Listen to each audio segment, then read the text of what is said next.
Hai guys, dengan saya Rio, channel Fotografer.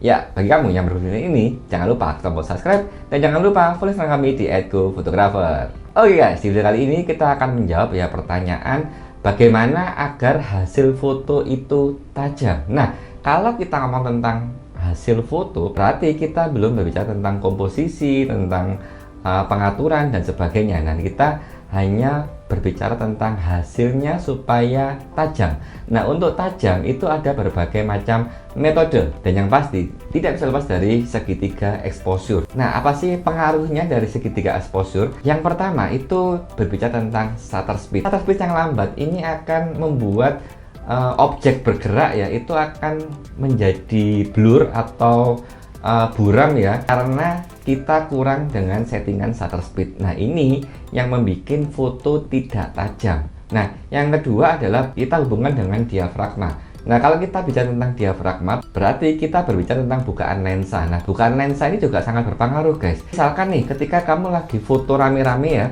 dan kamu menggunakan bukaan 2,8. Nah, ini dia biasanya akan fokus ke satu orang saja. Nah, yang lainnya akan menjadi tidak tajam. Dan ini membuat orang-orang yang selain yang ada fokusnya itu akan menjadi blur atau menjadi buram. Nah, ini membuat hasil foto tidak tajam. Yang ketiga ada hubungan dengan ISO. Nah, semakin tinggi ISO-nya berarti hasil gambar akan semakin banyak noise. Nah, ini yang sangat berpengaruh guys. Kenapa? Karena ketika kamu menggunakan ISO tinggi, noise-nya juga akan lebih tinggi. Nah, maka dari itu kamu harus hati-hati dalam penggunaan ISO juga. Nah, untuk penyesuaiannya kamu bisa mengkombinasi antara shutter speed, diafragma, dan ISO-nya. Ketika kamu foto yang objek tidak bergerak, kamu bisa menggunakan shutter speed lambat, tetapi kamu harus menggunakan tripod supaya tidak bergerak dari kameramu itu guys.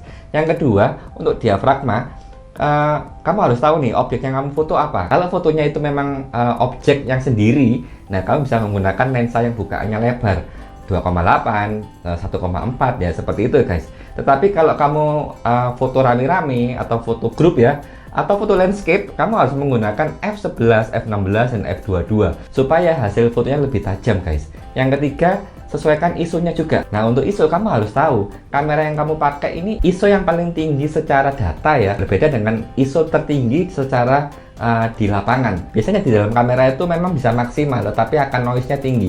Nah, kamu harus kira-kira dengan maksimal 3200 sudah noise kamu harus kurangin memakai 2000 atau yang 1600 supaya hasil fotomu tidak terjadi noise. Nah, ini adalah caranya bagaimana supaya hasil fotomu lebih tajam.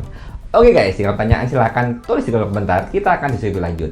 Fotografer adalah potong informasi tentang fotografi, tutorial, unboxing, review produk, dan memajukan fotografer di Indonesia. Jika kau berkenan, silahkan subscribe channel ini untuk info tentang fotografi di Indonesia.